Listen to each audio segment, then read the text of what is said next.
Hello, everyone. On Juneteenth, I had the pleasure of watching Danny Boyle's 28 Years Later. Full transparency, while I watched the epic 28 Days Later with Cillian Murphy and Naomi Harris, I've not watched 28 Weeks Later. But from my understanding, most people don't really think 28 Weeks Later really offers anything too much, and quite frankly, most people don't consider it part of the 28, blank later canon. So without further ado, I'm going to talk about 28 Years Later and my thoughts on the film because I certainly have a lot. So let's get into it. Alright, this film comes in at an hour and 55 minutes. Hold on to your britches, you're going to be there for a while. It's so strange. I did watch a Materialist, and I said 145 minutes wasn't that long of a film, but I actually felt that film felt longer than this one. Either way, I don't know what's happening. Maybe my sense of time is off, but 155 is sort of pushing it for me, and I would argue personally that this film could have definitely done a little bit more substance with this hour and 55, but I do love the world building and the general cinematography, so I'll let it cook.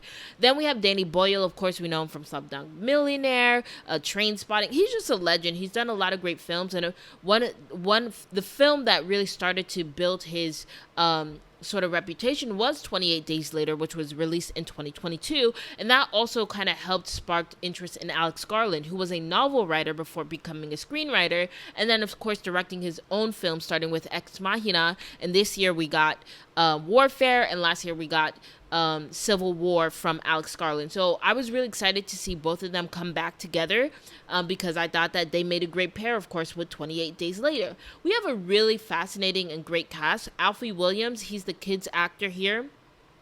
I will say, when it comes to kid actors and their ability to blend in with the likes of Jodie Comer, Aaron Taylor Johnson, and Ralph Fiennes, Alfie does a phenomenal job. So I just want to give him that shout out because I almost forgot that, he's very, very young and he's acting besides these essential legends and he's not missing a beat. So I really want to shout out to him for taking that on.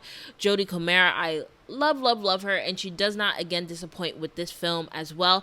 I know that she's been on stage for a little bit, so I'm glad to see her back on the screen because I can never afford stage stuff, but this was a really great entry into her very excellent filmography. Aaron Taylor Johnson, who I would argue maybe is having a little bit of a hard time with his own filmography. Also, a lot of people were coming at him for Nosferatu, which I think was unfair, but he does have Craven and other films on his filmography, but I've never felt like he's a bad actor. I think he's a phenomenal, a really great actor, and I think if he made the right choices, he could be in Oscar nomination route. But I also think he's somebody who worries about the bag, and he also does really well in action. So you know what, do you, Aaron Taylor Johnson? But again, I did think with the script, and I'm gonna say I have some things about the character that he played, but I don't think it's his fault. With the script that he was given, Aaron Taylor Johnson did a great job. And of course, the standout is Ralph Fiennes, who has been getting all of the love from the Conclave award season this year. And so he's just continuing it with this film, which I think, again, an amazing performer. And so the ideal audience is anyone who wants more weird in their zombie movies. I will say, if you have not watched 28 Days Later, you could still watch this film and I feel like you would get it. Although 28 Days Later and your knowledge of that film is going to enhance your experience with 28 Years Later. So let's get into the actual movie. And I'm just going to go plot point by plot point and then complain about certain plot points because there were some things that bothered me and I don't think they even bothered other people. And the things that bothered other people didn't bother me as well. So let's just get into this and talk about this film, which I think is great because any film that gets me talking or wanting to talk about something is, in my opinion, has some merit to it. Even if the merit is, I never want to watch a film from this director ever again. Danny Boyle didn't do that for me, but let's talk about the specifics of this film that messed me up.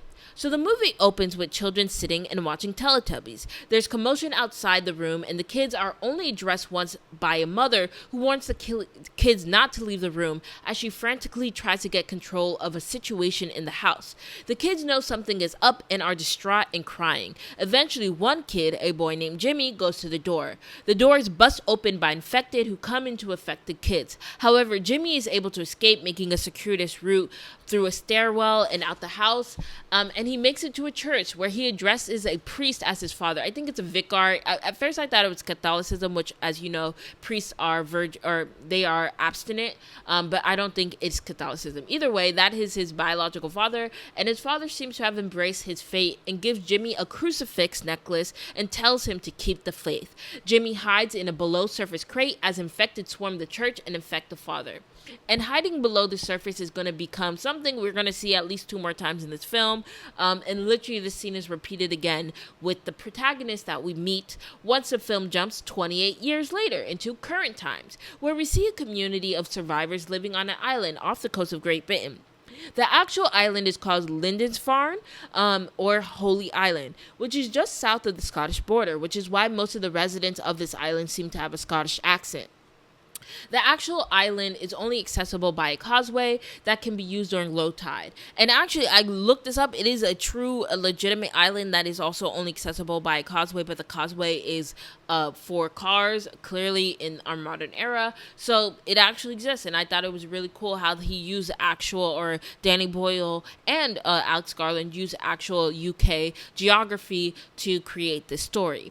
The scene opens with a father, Jamie, played by Aaron Taylor Johnson, waking up his son Spike, played by Alfie Williams. Today is a special day as Jamie plans to take Spike to the mainland. While eating breakfast, there's commotion upstairs, and that's when we meet the mother, Isla, played by the entrancing Jodie Comer.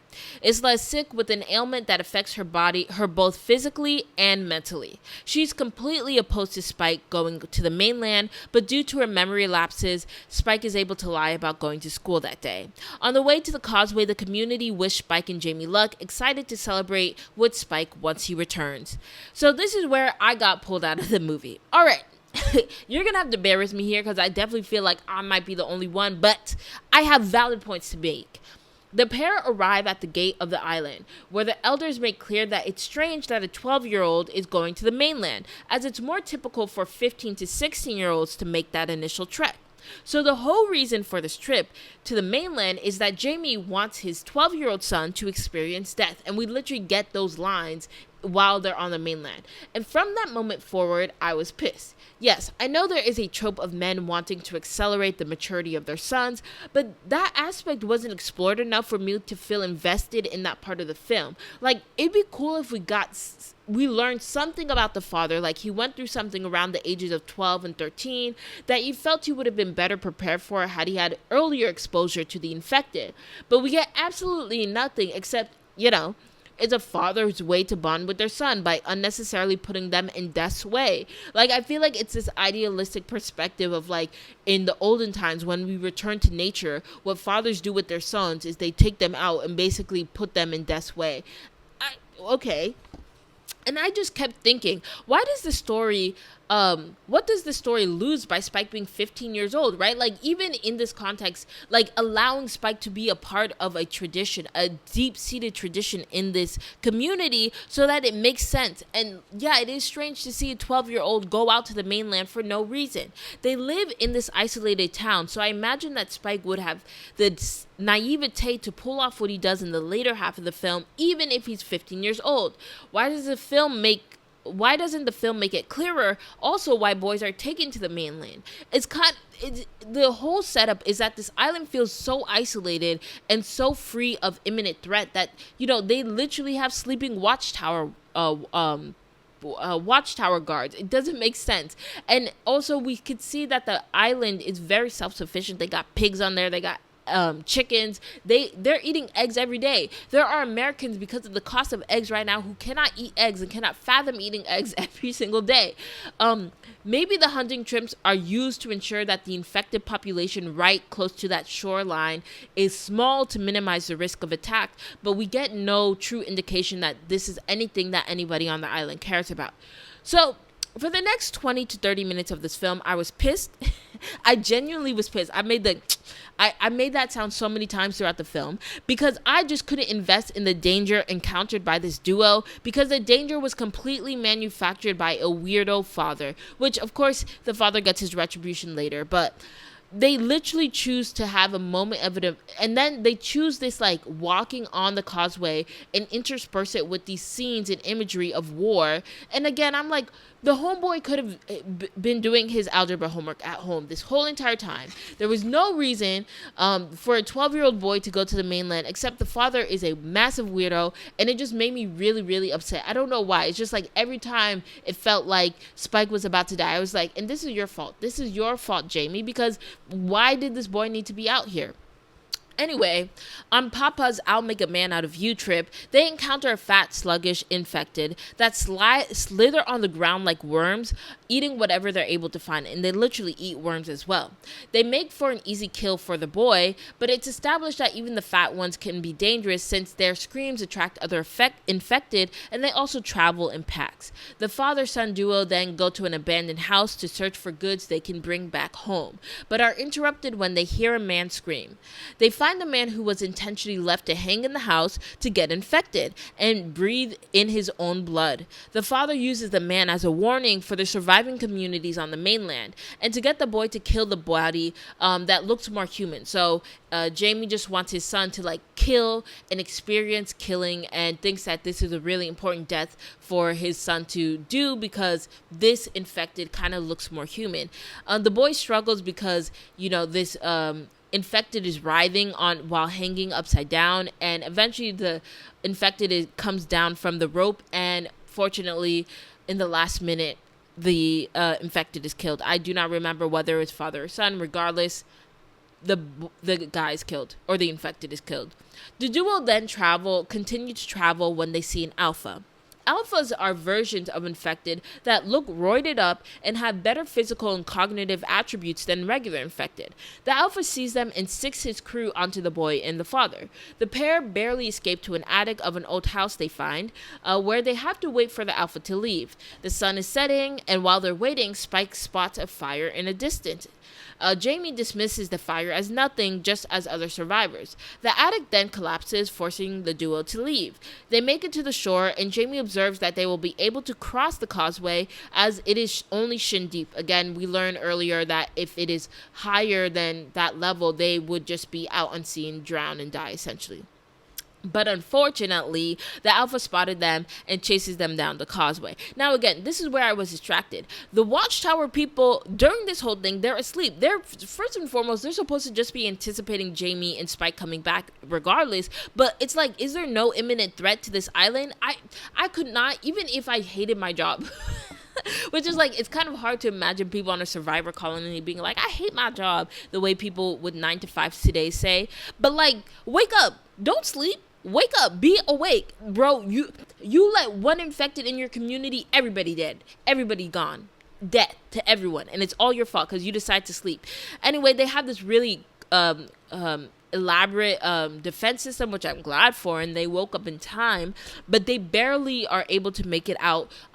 Even though the watchtower sent a bunch of arrows into this alpha, he doesn't die. So that's how we see that these alphas are able to survive, you know, something that would kill a regular infected. And it takes them having to kill with a giant fire arrow and kill this alpha. And again, my question is, how imminent is the threat of the infected? Because why the hell are the guards asleep? That lax of a system only makes sense when it's like, we have established this island and we have never, not once, had any issue with infected coming into our community. And that to me is like great and it's awesome. But again, it begs this question, why was Spike out in the mainland in the first place? All right, what's going on? So I just have more questions about how this community has survived. Have there ever been like a raid by the infected on this island? Like, I just want more answers about how this island operates, but clearly the film does not want me to care about that, so I'm just going to move past it. Jamie continues his machismo fixation by exaggerating Spike's contribution to the kills on the mainland. Jamie then proceeds to flirt with the women while his son vomits in alcohol consumption. And I knew things were bad because I didn't even care that Spike got a little alcohol in his system. A drinking 12-year-old is much less worrying than a life-risking father. Like, I would rather somebody be a weirdo and give their 12-year-old some alcohol than take them to a zombie-infected mainland to experience death. Like, what's worse? experiencing death. Yes, exactly. That's right. And so throughout this whole entire film, I like, where is CPS? Why weren't the elders like fighting back more on this idea that this 12-year-old went on the mainland? Regardless, it is clear that Spike is not in the best environment, and he's just really upset seeing his father have sex with another woman. And so after seeing his father's cheating, he goes to see his mom because that's the only person he can think of in this moment. At home, his mother is being watched over by a neighbor named Sam, and Spike is comfortable talking to Sam about his concerns about his father's exaggerations and what he experienced on the mainland. Sam tells Spike that the fire he saw was made by a man named Dr. Kelson, who used to be his GP. In the UK, that means his general practitioner or his doctor. Spike is intrigued that there is a doctor on the mainland because he was told that there was no doctors available to help his mother. In the morning, the father acts like nothing happened. Spike implores Jamie to talk about the doctor on the mainland, and Jamie explains that the doctor is crazy because he burns bodies for his own private rituals. Spike is clearly miffed by all the betrayal and emotions escalate to the point where Spike pulls a knife out on his father and his father slaps him. The father leaves the home, allowing Spike to enact his plan. Spike decides to commit arson and burn a building that requires all the men, including the primary guard at the watchtower, to attend to the fire. Again, the community seems to have no rules about what's going on in this watchtower. What if there's an infected invasion? They do not care. So regardless, whatever, the man leaves the watchtower, allowing Spike to leave the gates with his mother. While the community is distracted, eventually the pair, they take it to the mainland. Excuse me. Despite all the horrors of the first trip, this trip with the mother is a bit tamer. And of course, they make it so because the mother is supposed to be physically and mentally, lax or physically and mentally impaired. So it would be hard to imagine her surviving if they had the same risk that we saw in the first half of the film. And throughout this part of the film, we start to see these really beautiful shots of sort of what I would call a natural Britain, like a Britain return to nature. And as somebody who's been to the UK, it is, if you go anywhere outside of London, in between the big cities, it is pretty bucolic. It is there's just a bunch of grass. You see a bunch of grass and what have you. But even with that, it's cool to see England sort of return to nature. And it was really beautiful the way that Danny Boyle and the cinematographer imagined Britain back to nature. Anyway, they eventually go to sleep. I think they got attacked here. I totally forgot. But they eventually go to sleep. But while they're sleeping at this castle/church, one of the fat infected approaches a sleeping Spike and comes close to biting him. But his mother attacks and kills the fat infected before it can kill Spike. They wake up in the morning with the mother having no memory of her attack. Then they get to this yellow flower field, and again, very beautiful scene, but then we get infected, who chase them to a patrol station. The pair manage to get into a patrol station, but it's built up this gas, and they're nearly bitten until an unknown survivor tells them to get to the ground, and then he blows up the basically the gas that was built up in that petrol station while Isla and Spike are able to survive. We find out that the man is a young Swedish soldier named Eric, or Navy officer named Eric, whose ship capsized, requiring the 8 survivors onto the British shore. He's the only survivor left of his crew. And there's like this cool series of shots where we see these survivors trying to survive and getting through with the infected, but essentially he was the only one who was able to survive that attack by the infected and an alpha. Eric is willing to help Spike carry his mother, and while they move, Eric explains the larger context of Britain's relationship to the world. The UK has been completely quarantined, requiring neighboring countries to use their navies to ensure that nothing goes into the quarantine, and much more importantly, nothing comes out. Technology in life has progressed as we know it has today, but none of the survivors in the UK are aware of things like cell phones and social media. My mind immediately went to drones. I feel like with the current state of the world and all of this, like if you read any news publication, these journalists are fiending, drooling at the mouth for any unique story, and by this point somebody would have found their way to that island of survivors and made a best-selling book about living with them and hearing about how they survived the infection. Either way, the film definitely is setting us up for more future interactions between the British survivors and the modern technology that they are unaware of. In the funniest scene of the film, Eric shows Spike a picture of his girlfriend, who looks like a stereotypical European Instabaddie who peaked in 2018. She gave very much 2018 Instabaddie realness. Most girls don't really look like that anymore, or strive to look like that anymore. And Spike finds the plastic surgery uncanny and asks what's wrong with her, which shocks Eric, who showed the picture to impress Spike. And I can't help but feel, and I had this emotion when I was watching, like, damn, there's definitely somebody who looks exactly like that woman, or close to that woman, or inspires to look like that woman, who felt so embarrassed, like, seeing them make fun of her. But, you know, it is what it is. I was, again, in a theater in Williamsburg, and I think just the kind of crowd that goes to the theater I like to go to, nobody there really has that type of plastic surgery. But I kind of felt bad. I'm not going to lie. The group continued to walk when Isla hears a wailing noise. She follows it despite all reason against that choice, and finds a pregnant infected in the middle of labor in a train. Isla helps the infected deliver the baby, but who for some reason does not have, isn't infected, and they just take it for face value. Like, how am I supposed to know whether or not a baby's infected or not? Like, how am I waiting for the eyes to be red? And then the science didn't make sense. Like, later we say, well, the placenta is a great thing. I mean, they still share blood. The umbilical cord is literally the mother's blood being shared with the baby's blood. So ipso facto, they be infected, I'm not even going to go into it. Regardless, we just need to take that the baby is not infected, and that basically we learned that the infected can have uninfected offspring. And it also makes sense as to why the infected still exist, because at the end of the day, they are able to reproduce. And so I'm assuming usually when these babies are born, eventually they're bitten by their own family, which turns them, and that's how we get infected children and what have you. Another question, do infected age? A question for somebody else to answer, and probably in the second iteration of the series. Immediately after the delivery, however, the mother moves to attack, which prompts Eric to shoot her dead. The shooting alerts an alpha, who is apparently the pregnant infected's partner. Before Eric can shoot the alpha removes Eric's head and spine from the body. That is the indication of an alpha. The alphas just like rip heads off of bodies. Spike and the mother run through the train while Spike shoots at the alpha to deter him with that bow and arrow. They run and are only saved when Dr. Kelson shoots the alpha with the tranquilizer. Dr. Kelson immediately starts to ramble about being covered with iodine as a prophylactic. Somehow, and again, it begged me the question, like, where's he getting this seemingly unlimited supply of iodine to always put on his body?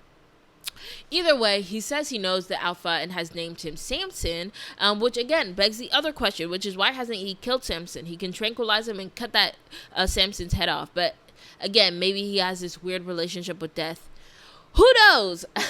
I'm actually not that upset about that. It sounds like I'm upset. It was just like, I genuinely had so many moments in this film where I was just thinking probably too much. I just thought a lot, and so it was so distracting. And I knew there was moments I was supposed to just enjoy for happening, but for some reason my brain just kept on going, but wait, that directly contradicts what happened here and what happened there.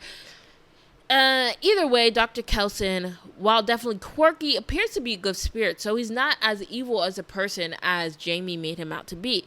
He takes the mother and son to a shrine he has built that coincides with Jamie's story about the doctor. So we finally understand that the reason why there was all those bodies on the ground was that the doctor was using their skulls to kind of create the shrine. He explains the concept of memento mori, which translates from Latin to remember, you must die. He created a shrine built out of skulls to commemorate death in all its forms and to value death for its inevitability. He shows the process by burning Eric's skull, so only burning Eric's head, so only the skull remains, and then has Spike place that skull on the shrine. Dr. Kelson then asks Spike why he was searching for him. Spike explains the issue with his mother, and Dr. Kelson begins a very, offshoot examination. Dr. Kelson concludes that Isla has cancer, which has somehow gotten to her brain, which explains why she's also in cognitive decline. Despite Spike's pleas, Dr. Kelson affirms that there's no cure for Spike's mother.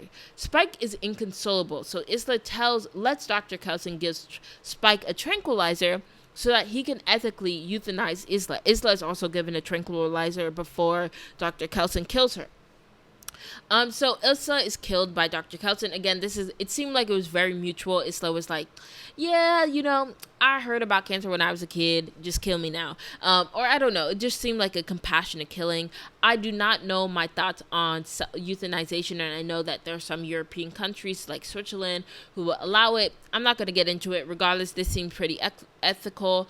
Dr. Kelson gives Isla her last breath, and Spike is given her skull to include in the skull shrine, and as the sun comes up, he climbs up to the tallest spire to put his mother's skull on the top.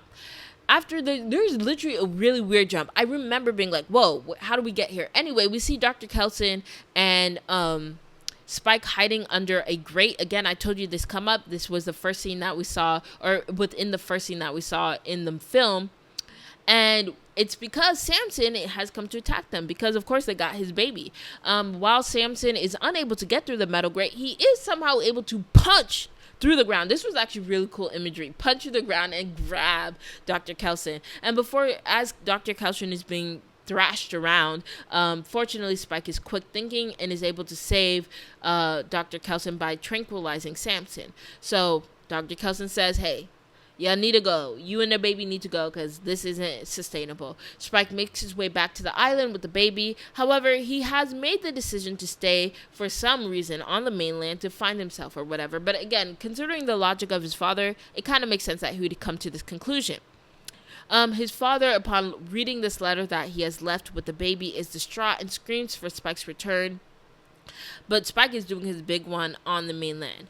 While walking on an abandoned road, Spike is attacked by several infected. He's able to kill many of them, but is interrupted when a man in a suit asks him if him and his crew can help out since more infected are clearly coming. The man is played by Jack O'Connell, again, playing like a cult-like character, because it seems as though the character that we see here at the end of 28 years later is mirrored after Jimmy Savile. For those who don't know, Jimmy Savile basically died a hero actually in the UK until his chronic and perverse sexual assaults of mentally limited people at a hospital he volunteered at was revealed. There are so many documentaries about it. Like, I cannot explain the deep levels of depravity in what Jimmy Savile did and how it was facilitated by people in power. It is really, really horrible. But I think the film is clearly playing on this idea that back in 2002, the average British person wouldn't really know this, or even when there was already rumors about Jimmy Savile's proclivities, it's kind of like, well, we don't really know. There's no concrete evidence about it, and he was just a legend, a legend. So it would make sense that Jimmy, as a kid whose last television program he saw was right before 2002, would sort of venerate Savile and sort of make him his kind of god. So anyway, we see that this Jimmy character played by Jack O'Connell has the cross that we see from the kid from the first scene of the film.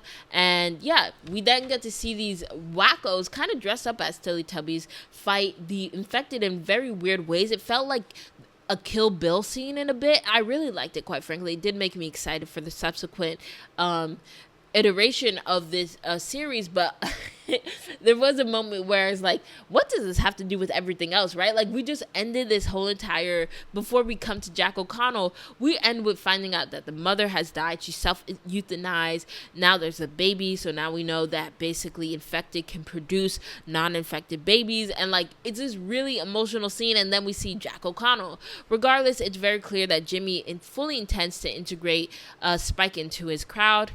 And we know that this is a setup for the next iteration, which is going to come out in January 2026, which I'm pretty excited about. So as you could tell, I have a big mixed bag of thoughts about this film. While there were many great moments, I don't think they all fit together that well. And there's a sense of repetitiveness with the infected attacks. And after a while, it was established that Spike had plot armor, so I wasn't too worried about him. And I just wish we got a little bit more character development when it came particularly with Aaron Taylor Johnson's character of Jamie. The cinematography was enrapturing, and I truly loved the many shots that sort of reimagined Britain's return to nature.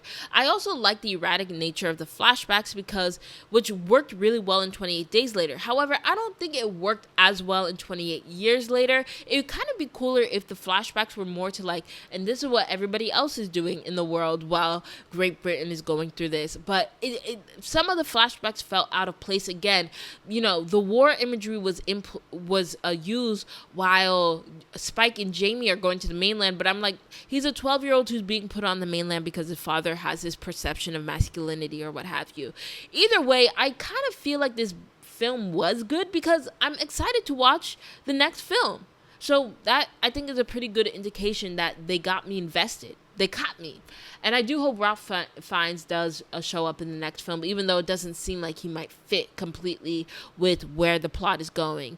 Either way, pretty decent film. I will warn you, it is super, super weird. If you're not into weird films, or even if you like 28 Days Later, actually, if you did watch 28 Days Later and you liked it, you have to watch this film. But I will tell you, it feels even weirder than 28 Days Later, which is very, very weird. But I think 28 Days Later, the characters are more conventional and they fit our idea of genuinely what might happen after apocalypse, so it might be more palatable in that sense, and that's why just preparing yourself that 28 Years Later goes off the rails, which I love it when directors, screenwriters, and actors decide to take things to the next level. So I'm gonna say watch this film. It's a great film to watch, and I'm really happy that I did watch it, even though, again, I think CPS should have been called throughout this whole entire thing.